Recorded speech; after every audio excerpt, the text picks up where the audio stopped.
ఫోకస్డ్గా వెళ్తేనే పని జరుగుతుంది. All we need to do is focus on ఒక 5 to 10 ఫ్యామిలీస్. మనకు తెలుసు మన ఊరు వెళ్తే ఈ యదవ మనకి ఎట్టి పరిస్థితుల్లో ఓటు వెయ్యడు అనేది మనకు తెలుసు.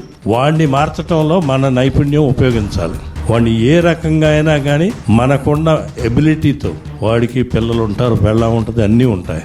వాడి అవసరం ఏంటో తెలుసుకొని దానికి మనం ట్యూన్ చేసుకోగలిగితే డెఫినెట్గా ఒక ఫ్యామిలీ మారితే 4-5 ఓట్లు మారుతాయి. దట్ విల్ హ్యావ్ ఈచ్ కాన్స్టిట్యున్సీలో 1000 ఓట్లు మార్చగలిగినా కూడా మనం అంత దూరం నుంచి ఇక్కడికి వచ్చినందుకు న్యాయం చేసిన వాళ్ళం అవుతాం.